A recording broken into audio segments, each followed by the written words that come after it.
The royal family has finally broken their silence, revealing the shocking truth about what really happened that day.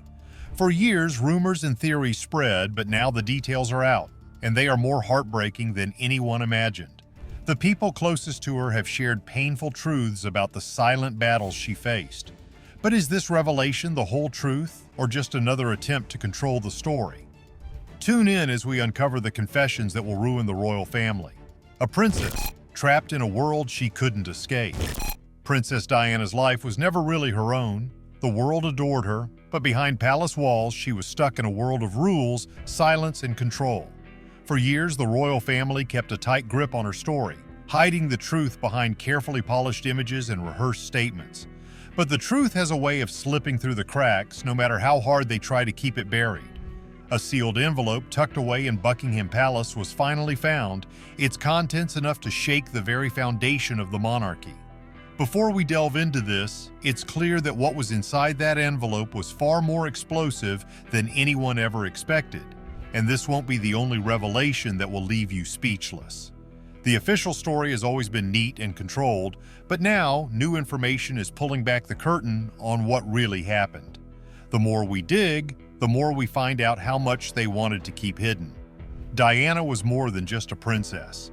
She was a woman who wanted a life of her own, and that made her a problem for the people in charge. She refused to stay quiet, refused to play by their rules, and that made her dangerous. And when someone like Diana becomes too unpredictable, the system does everything it can to silence them. One person who knew her better than most was her driver. He saw the daily battle she fought between what the world expected from her and the life she actually wanted.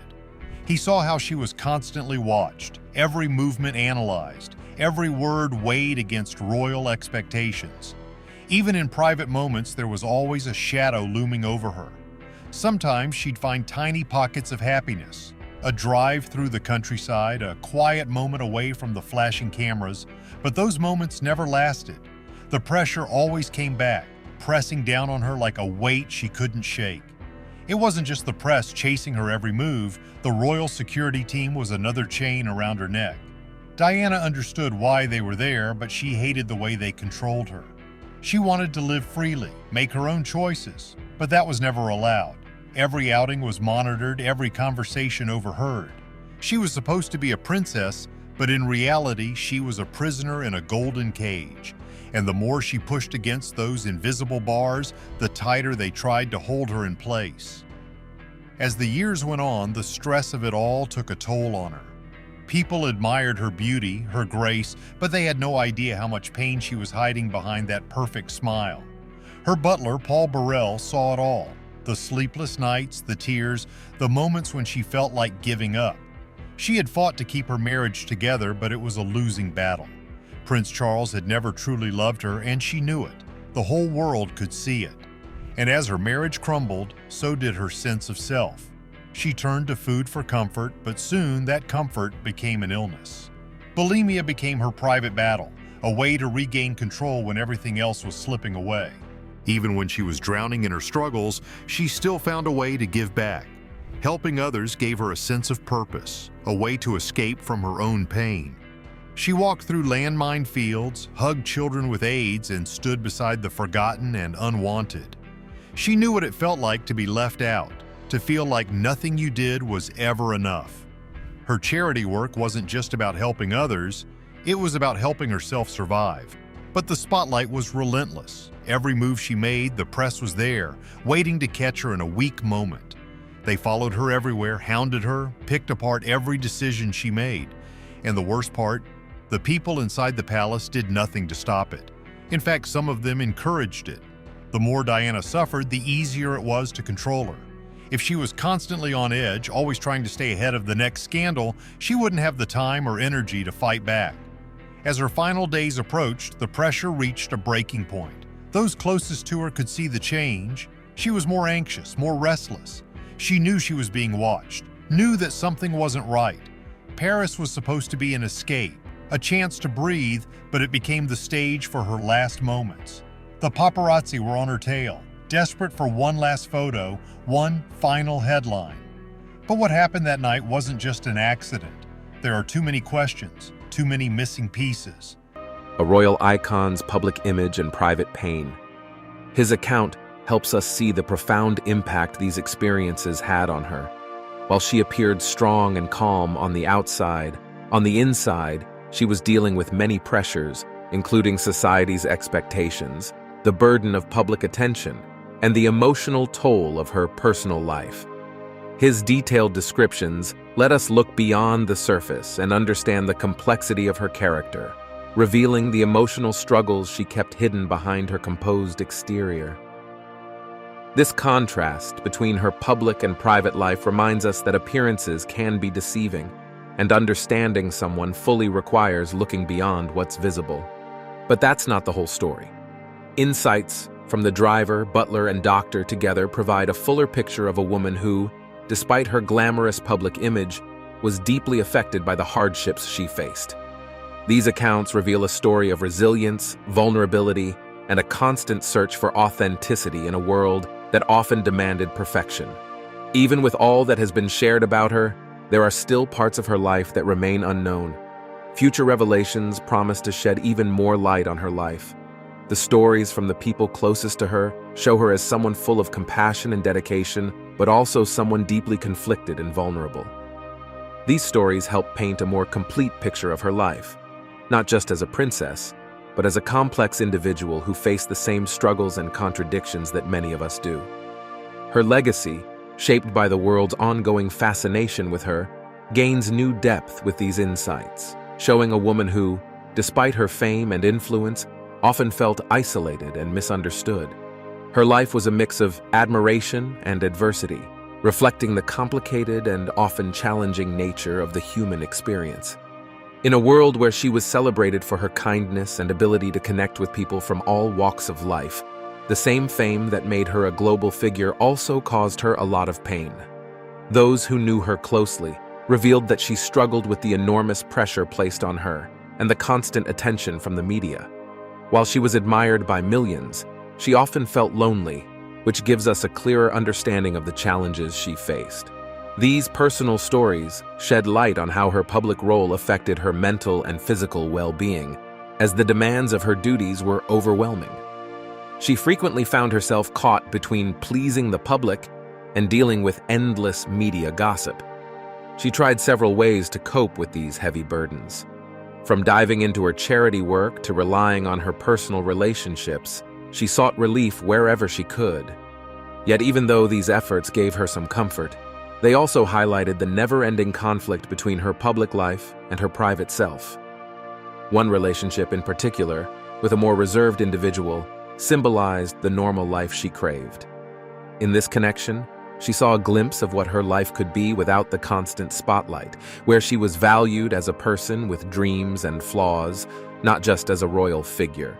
But even this relationship couldn't escape the pressures of her public life. The constant attention from the press made it impossible for her to find the privacy she so desperately needed, leading her to the sad truth that her personal relationships would always be at risk because of her fame. While she was loved by many, she struggled to find happiness in her own life. Her warmth and caring nature won her the hearts of people around the world, but according to the butler, she faced ongoing challenges within the institution, which played a major role in shaping her experience as a royal. But this wasn't the worst part. While the public adored her for her charity work and efforts to raise awareness about important social issues, some within the palace were less supportive. They preferred the old-fashioned approach to duties, focusing more on appearances and ceremonial roles rather than actively addressing societal problems. His perspective offers insight into the internal conflicts she faced, torn between fulfilling her duties and wanting to carve out her own path. Her humanitarian work was one of the few areas where she truly felt she had control and purpose. Through her charity efforts, she found a way to express herself, connect with the public, and balance the immense pressures of being a royal. In particular, her work on AIDS awareness and landmine removal allowed her to step outside the royal image and make a real difference in the world. This gave her a sense of accomplishment and helped her gain the public's admiration for her genuine compassion. Her humanitarian work became a powerful way for her to express her true self, even as she continued to battle the personal challenges that came with being in the public eye. The physical effects of her battle with bulimia were significant, causing serious health issues. This eating disorder, which involved cycles of overeating followed by purging, led to a host of problems like imbalanced electrolytes, digestive issues, and extreme exhaustion. Despite these hardships, she showed incredible strength and remained committed to her public duties. She continued to attend high-profile events and keep up her responsibilities, even when her body was suffering. We now turn to her last moments and the intense pressures she faced. Diana's final moments amidst relentless media pursuit. On the night of the terrible accident in Paris, the driver shared what was going on in her mind. She was focused on living her life on her own terms, despite always being chased by the media. The constant attention made it hard for her to separate her public life from her personal one, which caused her a lot of stress. The crash that ended her life highlights the ongoing struggle between her desire for personal freedom and the pressures put on her by the public. It serves as a stark reminder of how public demands can take away a person's basic rights, like privacy and safety. The story of her life also sheds light on her emotional struggles. Her role in the institution had a big impact on her mental health, and this was made worse by the media and the expectations of the public. She was often caught between the image she had to keep up and the reality of her private life. When the driver finally spoke on live television, he shared emotional details that touched people all over the world, showing just how much pain was carried by those involved in that night's events. People have analyzed the events of that night in Paris many times, trying to understand what happened. When friends talked about her life later, they reflected on the heavy pressure she was always under. It wasn't until later that the full extent of her injuries became known, leaving a deep sense of sadness over the institution and the world. Imagine the driver's shock when he learned about the severity of the accident while he was at home. His whole morning was thrown off by the news, filling him with grief. At first, he couldn't believe it, and he even held on to a small hope that she had somehow staged her disappearance and would come back. This thought helped him deal with the loss for a long time. But this wasn't the worst part. The constant chasing by the media had always been part of her life, and he believed it played a big role in what happened. Looking back at the crash scene photos, he saw the last thing she saw, a camera flash through the window. It was a powerful reminder of the chaos that always surrounded her. This retelling of that night's events didn't end with people simply guessing what had happened. It sparked many conspiracy theories, with people demanding a deeper investigation.